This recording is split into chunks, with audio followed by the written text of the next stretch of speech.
நீங்கள் பணம் இருந்தால் உங்களிடத்தில் இந்த இன உணர்வும் மான உணர்வும் செத்திருக்கும். நீங்கள் பணம் இல்லாதனால தான் அளவுக்கு மீறி உங்களுக்கு இன உணர்வு மான உணர்வு இருக்குது. அதனால தான் என்னோட இருக்கிறீங்க. பணம் இருந்தால் இந்த திராவிட கூட்டத்தில் திருடர் கூட்டத்தில் நீங்களே எங்கேயாவது போய் இல்லையா, இல்லைன்னு ஏதாவது ஒரு சந்து பந்துக்கு போய் டிவிக்கு போயிருப்பீங்க. ஏதாவது ஒன்று நடந்துருக்கும், ஏதாவது ஒன்று நடந்திருக்கும். இங்கே மக்களுக்கு சேவை செய்ய பணம் தேவையில்லை. பணத்தை வைத்துக்கொண்டு நீங்கள் இந்த இடத்திற்கு வரலை, இவ்வளோ தூரம் நீங்கள் வரலை. நம்ம இதுவரை 2 லட்சம் 3 லட்சம் ஒரு தேர்தலுக்கு செலவு பண்ணாலே பெருசு. வாக்குக்கு காசு கொடுக்குறவன் அவன் தான்.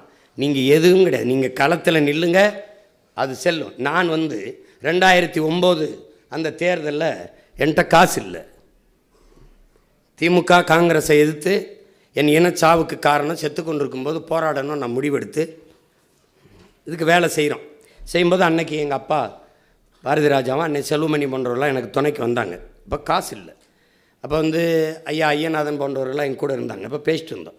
ஒவ்வொருத்தரும் பேரம் இவ்வளவு தரம் அவ்வளோ தரும். ஒருத்தரும் கடைசியாக நாங்கள் கொடுக்குறதுல பாதி எடுத்துக்கிறோம், நீங்களே வச்சுக்கிறோங்க, எங்களுக்கு வேணாம்ட்டு கிளம்பிட்டோம். இப்போ சிவா இருக்கான்ல, என் தம்பி நெல்லை சிவா, அவன் கேட்குறான், முத்துவரை காசு இல்லாமல் எப்படி நம்ம எடுத்துகிட்டு போகிறது அப்படின்னா, பிச்சை எடுப்போம்னு சிரித்தாங்க எல்லோரும். அப்போ என்ன பண்ணுறதுன்னா, ஒரு உண்டியல் செய்யுங்க.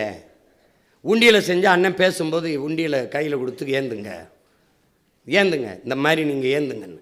உங்களால் நம்ப முடியுதா? அன்னைக்கு 30 லட்சம் ரூபா காசு போட்டாங்க மக்கள்.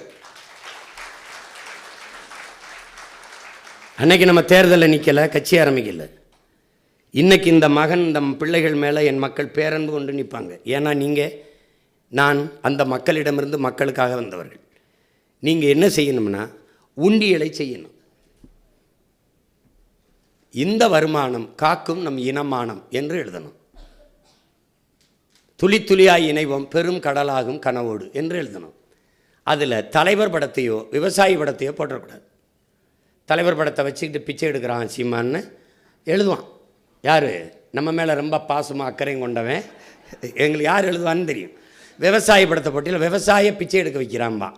ஏற்கனவே பிச்சை எடுத்துட்டான், வேண்டாம். அண்ணன் படத்தை போடுங்க. அது நமக்கு நம்ம சொந்தங்கள்கிட்ட பிச்சை எடுப்பது நமக்கு பெருமைதான்.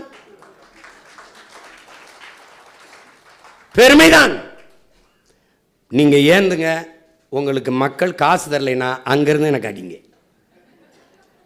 இங்கே பாருங்கள், ஒரு 10 ரூபா 1 ரூபா அது காசு அப்படி போட்டுட்டான்னா ஓட்ட உனக்கு போட்டான். புரியுதா?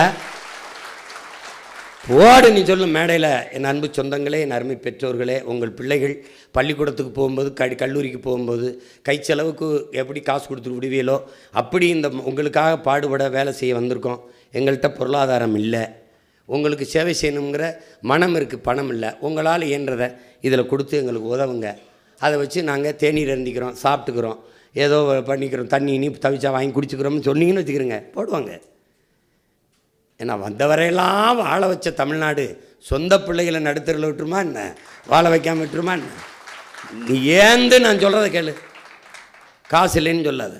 அதுக்காக அண்ணன் மொத்தமாக உங்களை அப்படி விட்டுற மாட்டேன். நீங்கள் 5 ரூபா எடுத்தால் நான் 50 ரூபா பிச்சை எடுப்பேன். அதில் உங்களுக்கு ஆளுக்கு 5 ரூபா கொடுப்பேன். என்னடா அண்ணன் இப்படி இறக்கி விட்டுருவார், அப்படிலாம் விடுவேண்ணா என்ன? தைரியமாக இருங்க. பெண்களுக்கு சம வாய்ப்பு கொடுக்குறோம், சம வாய்ப்பு கொடு அப்படி சொல்லாது. நீங்கள் சொல்லுங்கள், எங்கள் மூதாதை எங்கள் ஆதி இறை சிவன் மட்டும்தான் தன் பெண்ணுக்கு பாதியை கொடுப்பான் இல்லடா, அவன் பிள்ளைகளும் கொடுப்பான்டான்னு சொல்லுங்கள். சிவன் மகன் பிரபாகரன் கொடுத்தான், அவன் மகன் சீமான் கொடுப்பான். நான் கொடுக்கல, அவர்கள் எடுத்துக்கொள்கிறார்கள். அவர்கள் இடம் அவர்களுக்கானது. அது போய் கொடுக்குறோம் அப்படி முதல்ல சில இதுகளை